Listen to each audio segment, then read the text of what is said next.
And in other breaking news, Union Minister Kiren Rijiju has met with Lok Sabha Speaker over Rahul Gandhi's speech. He has demanded that his remarks be expunged if he can't substantiate them with evidence. That's, of course, the soundbite that we just heard.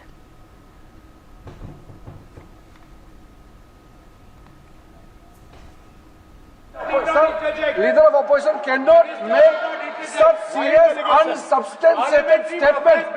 This is related to the relation between two countries, and he is making an unverified statement about invitation of the Prime Minister of our country. Is matter of our dignity.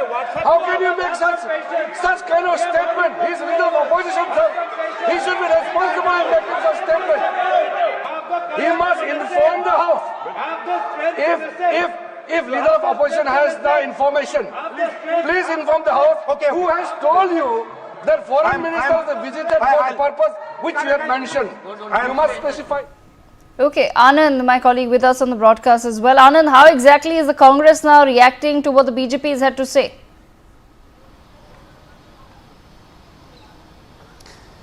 Yeah, look, Devika, the way in which Rahul Gandhi, who is also the leader of opposition in the Lok Sabha, had slammed Prime Minister Narendra Modi and even External Affairs Minister S. Jaishankar, who visited the US during the Trump taking over there as a new president of the United States. So he mentioned that if a country needs to send its external affairs minister to get its prime minister invited, then it's not good, because he said that if India wanted that US president should himself invite the prime minister, then India should first come up with that kind of manufacturing in the country, and then only US could have recognized that. So reacting on the same statement, Union Minister Kiren Rijiju, he clearly lamented at Rahul Gandhi, and he said he can't make such unverified statements in the Lok Sabha as his leader of opposition, and he needs to be more sensible on this his part. However, the Congress is yet to react on this statement that has been made by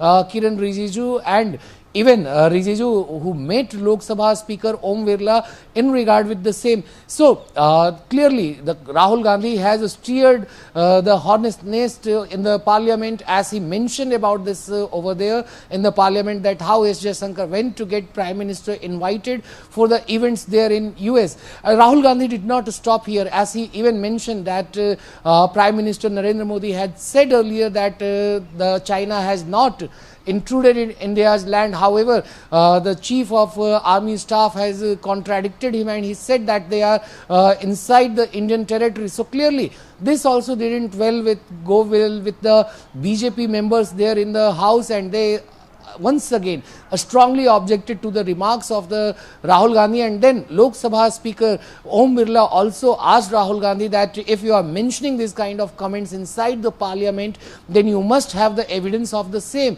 However, Rahul Gandhi did not stop here, and he then went on describing that how China is heading the manufacturing sector, as he mentioned that in 2014 the manufacturing sector had around 15.3% of the GDP.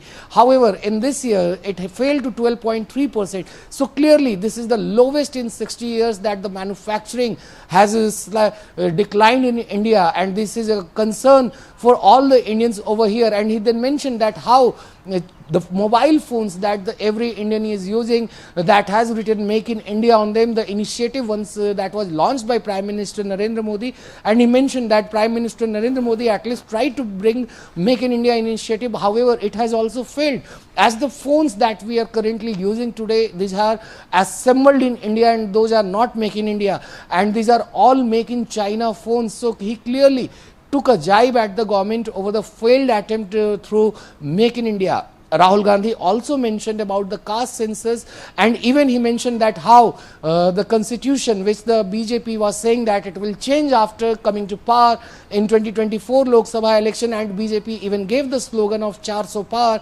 during the Lok Sabha polls. However, the BJP could not get 272 seats, the majority on its own, and it was reduced to 240 seats. But then Prime Minister Narendra Modi, who once again took oath for the third time as the Prime Yes. Minister, he came to Parliament after the Lok Sabha polls and he bowed before the Okay. Constitution, and Rahul Gandhi said that this is the power of the people and we will fight and we will save the Constitution and the country will be ruled by the Constitution. Back to you, Devika. Okay, Anand, thank you so much for joining us on the broadcast with those details. Let's go back to our guests. I have with me Professor Madhav